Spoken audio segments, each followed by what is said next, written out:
Let's get ready to rumble!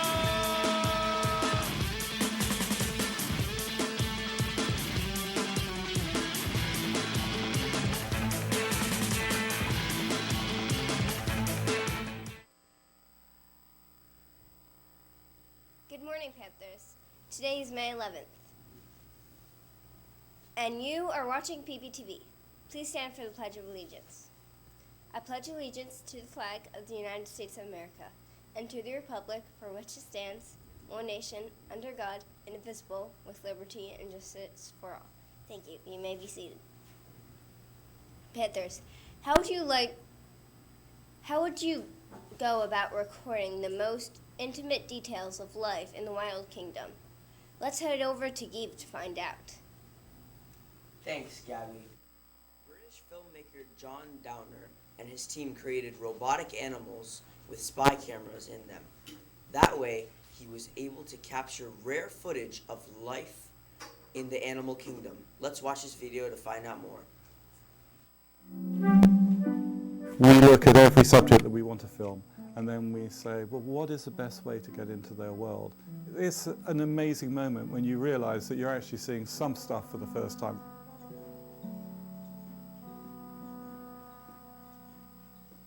My name's John Downer, and these are my incredible team of spy creatures. Well, I suppose it all started when I started making wildlife films, and I wanted to have that kind of intimate perspective to get into the animal world and actually know what it's like to be an animal. Over the years, used technology to get more and more inside the animal world.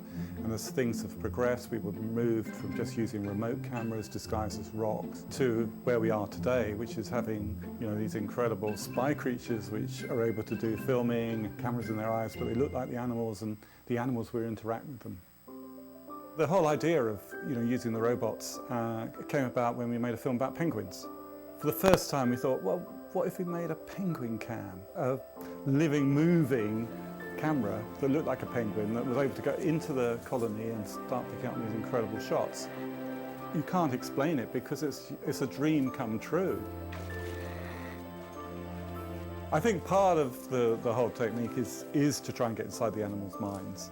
Understanding animal behaviour is key to it all, really. We lost one spy pup to a wolf. Spy tortoise was squashed by an elephant. And I think it's something about the fact that they look living makes them think before they actually do anything. And if it's not a threat, then they quite like it.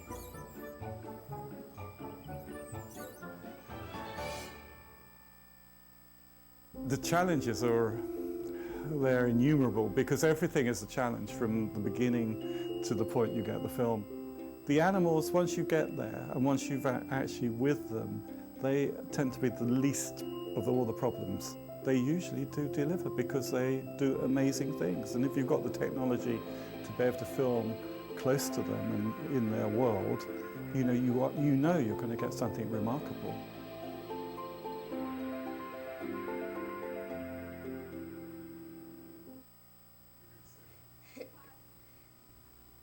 Panthers, now it's time for school news you can use. Our Panthers on a Roll party will be held on tomorrow, May 12th.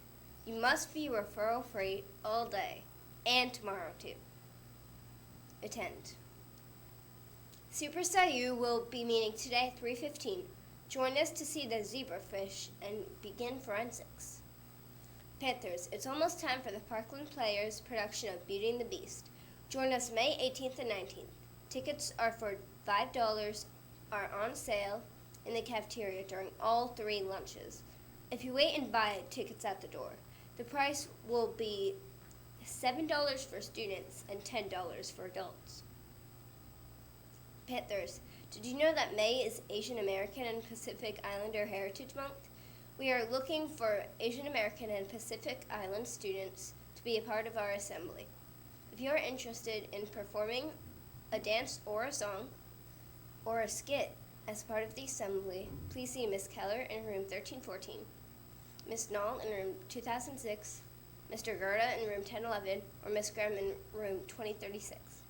This is a great way to celebrate your heritage. That's it for announcements today. Panthers, have you ever heard of Max Robinson? Well, here's Give to introduce him to us. Thanks, Gabby. Max Robinson was an American journalist and broadcaster. He's the first African American network news anchor and was a part of a 3-anchor team on ABC's World News Tonight for 10 years. Let's watch Max at work. An ABC News Brief brought to you by Anheuser-Busch. Now from Chicago, Max Robinson. Good evening. Italian police say they've captured a prime suspect in the kidnapping and murder of former Premier Aldo Moro. The suspect is reputed to be the leader of the Red Brigade's terrorist group. It looks like the Camp David summit is coming to a conclusion. Spokesman Jody Powell says ideas have been put on paper for the first time. The House handed President Carter a major victory today by approving legislation that would streamline the civil service system with its more than 2 million employees. 2 surprises in yesterday's primaries across the nation. In Minnesota, Robert Short, a conservative businessman, won the Democratic nomination for the Senate seat once held by the late Hubert Humphrey. While in Maryland, acting Governor Blair Lee, a protege of ousted Governor Marvin Mandel, was defeated. And in New York, Governor Carey overcame a challenge by his lieutenant governor. An Indiana grand jury today indicted the Ford Motor Company on criminal charges, saying poor design contributed to a fiery crash that killed 3 occupants of a Ford Pinto. Ford immediately denied the charges. Now this. Be sure to wish this student a happy birthday. Happy birthday to you. Happy birthday to you. Happy birthday, happy birthday, happy birthday to you. Panthers, that's all the time we have for today.